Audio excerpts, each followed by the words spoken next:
Good evening and welcome to Real. I'm your host, Kalani Fisher. In this episode, we're exploring the idea of hope. So, what is hope? Hope is an intrinsic part of any community's growth. It goes hand in hand with love and can be a comfort in times of loss. Aristotle said, "Hope is the dream of a waking man." In today's episode, 3 groups of La Trobe students have developed their own particular take on the concept of hope and how it relates to the community. First up, we have the short film Dexter. Dexter is a beloved toy rabbit of James, a shy 7-year-old. When Dexter is unwittingly left behind, the themes of hope, love and loss are explored from the point of view of James as he comes to terms with losing his closest friend. Let's take a look.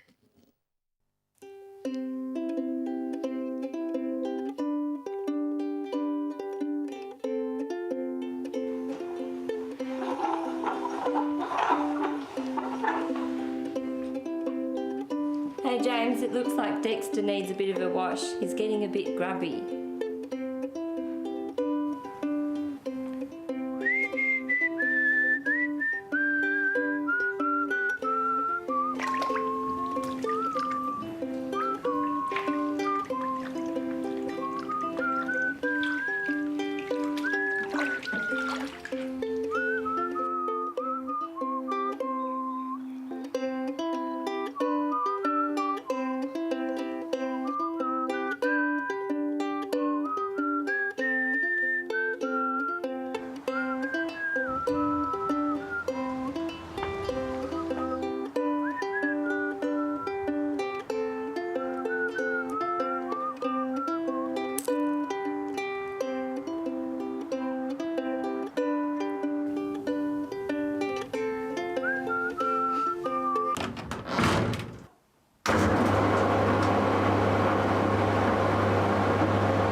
Mom, can I have this one? Mom? Mom?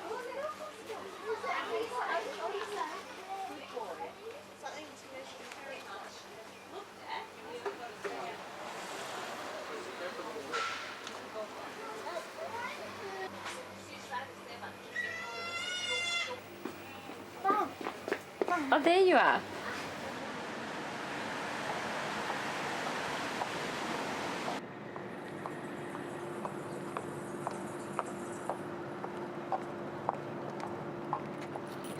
Mom, where's Dexter?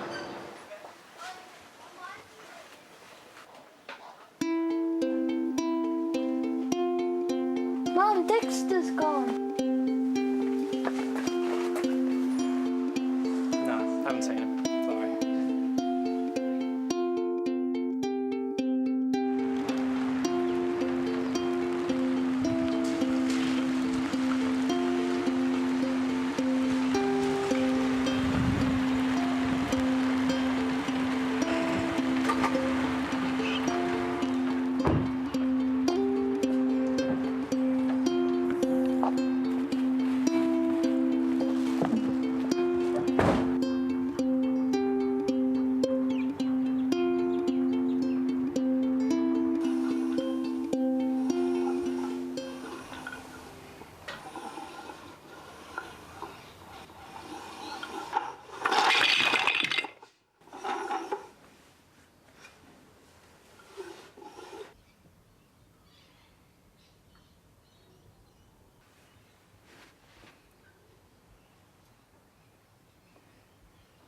You must miss him.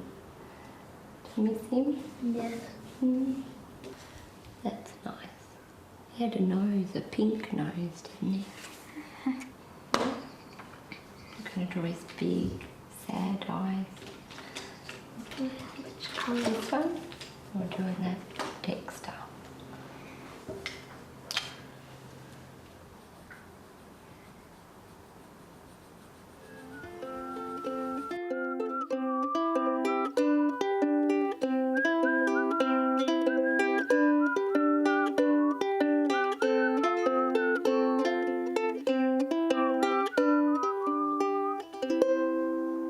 I hope Dexter's okay.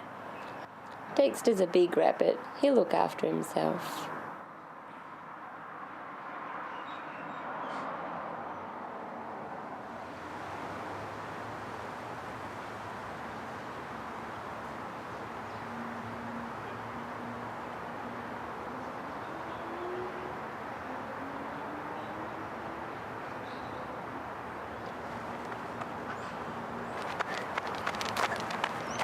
Hi.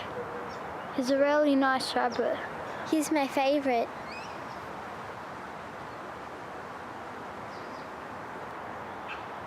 I'd want just like him.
What a sweet little short film that was. It's funny that when I watch that, I see a rabbit, but to James, it meant so much more to him. And as when you're kids, toys do.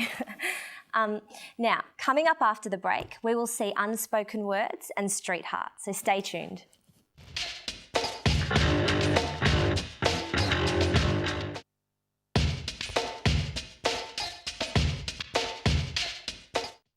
All right, and welcome back to Real. Now, Unspoken Words is a short documentary where the written word becomes the outlet for strangers to express themselves anonymously. Let's check it out.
Now, I'd love to say that you can go and look at those notes, but unfortunately the owner of that window has taken them down. Now, it's time to have a look at Street Heart. Everyone needs a little pick-me-up when times are tough, but how about a note left in the streets of Melbourne by a stranger?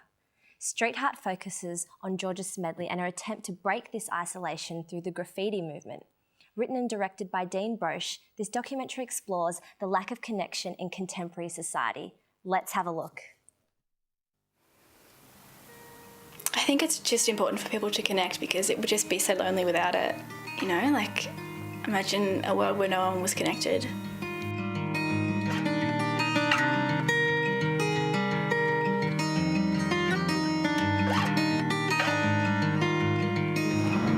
I think there are a lot of lonely people, and there is an alienation in our society. People don't know how to talk to each other, you know what I mean? Have a conversation, whether it's at a bar or a coffee shop or something like that. I think it's been lost on people. What's happening today is with iPhones and iPads and this, that and the other, that people are disassociating themselves from other people just by having things plugged in their ears. You know, they're in their own little space. You know, a human being is a social being. You can't just live alone. You can't just walk the earth alone. You kind of need someone else. Until seeing becomes believing. I think there's definitely a lack of connection in Melbourne, but it's not even just Melbourne, I think it's everywhere. And, you know, you hear old people saying, you know, people don't talk to anyone anymore, like no one interacts. That's what's happened with technology, like everyone sits on the trams with their iPhones on and no one's talking to each other and everyone's just kind of in their lives isolated. I mean, you know, with the exceptions, but I think that's the way it's sort of become, that people aren't interacting and connecting.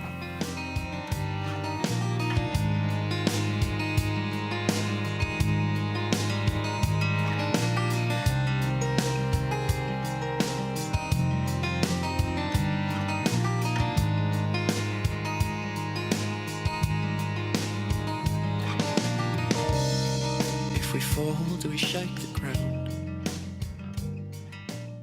So we started the Blossoming with Thought project about 1.5 years ago. It's about social connection and about having people write down like encouraging thoughts or like positive words for their day and letting other people read those. So leaving them somewhere around the city for someone else to find. And it's not about the person leaving it, it's about the person finding it.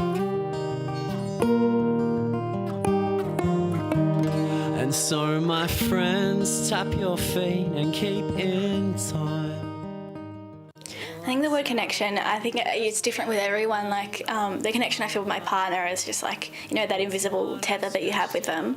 That it's like you can just feel them everywhere you are. But I think with, you know, everybody, it's that feeling of safety that you have and knowing that people are there. A connection is something that one feels in, I suppose, a positive light towards another human being.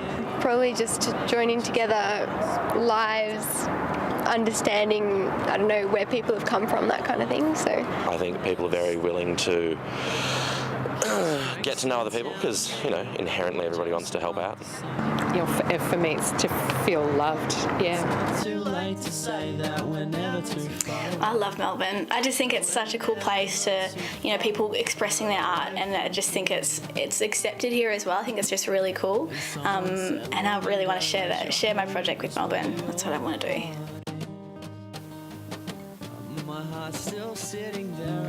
I think that, you know, people are much less connected than they may have been in different ways.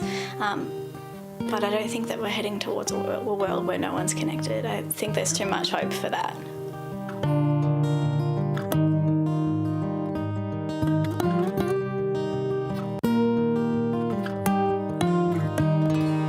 Man, I'm blessed to be bound by diamonds in dirt. The most beautiful souls to ever walk the earth. And their smiling, shining eyes, they help to keep me warm. In that old yellow house, I'll never feel alone. And so I'll go and I will take on the world, but I swear I'll write, I'll call. Because without the family name, I'm nothing at all. And I will always be there even when my bed is free. And I thank you for the life you've given me. Here we'll say, let's sit and stay for us.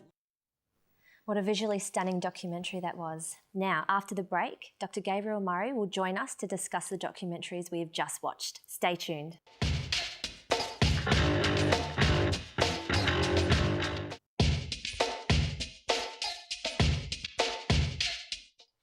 Welcome back. Okay, now we're now joined with Dr. Gabriel Murray from La Trobe University's Media and Cinema Studies Department.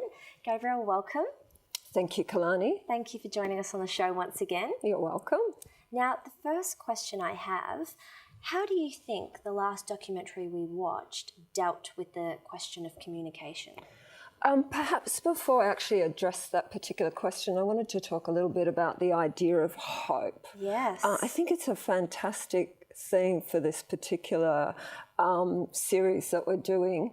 And I guess I just wanted to talk a little bit about the way human beings are sort of extraordinary. You know, we have our hopes dashed on a regular basis. Yes. And we get up and soldier on the next day. And I just think I sort of felt compelled that I had to say this. Yes, please, feel free. Make yourself at home. Yeah, I know that our executive producer out there is hoping that I'm going to smile a whole lot more through this episode. And I am absolutely confident it's not going to happen. But I know that she'll be back next week, hoping that I will smile again. It's not going to happen, Kalani. You've got a beautiful smile, though. That's irrelevant. It's you that's here to do the smiling, and I'm here to be serious about the documentary. All right, we'll settle the score at that. Right. Now, to talk, what was the question again? Sorry, I've forgotten. I was just thinking, how did the last documentary deal with this question of communication? Look, I think actually both of the documentaries are really quite interesting in the sense that there's two kind of perceptions around the internet and social media that are going on at the moment in sort of public debate. Okay. One of them is that social media and the internet has brought a whole range of communities into a kind of contact that really was never possible before. And so instead of just talking to your neighbours or your school friends or your families, you're sort of talking to people all over the world. Yeah. And you're kind of able to tap into particular kind of interest groups that you might not have been able to do really before. Yeah. Now, the other side, though, is that really people see social media and the internet as kind of generating a form of isolation where we're really only communicating in kind of virtual reality. Yes. So we're not communicating with each other in the street. So I think particularly Street Art is interesting in the sense that it gives us such a broad range of those perspectives, as well as this kind of fabulous geographical placement within Melbourne. Yes, and I must admit the cinematography in that last documentary we watched was incredible, especially, you know, I've lived in Melbourne my whole life and this is a Melbourne-based show, and yet still watching it, you can look at it and really appreciate the sights of Melbourne. Do you feel that they could have shown more of Melbourne, or would you have liked to see more of Melbourne from that documentary? Look, I think you got a real sense of place at the start of that particular documentary, and then just the kind of graffiti culture that's so prevalent in Melbourne too. So I think that definitely picks up on that.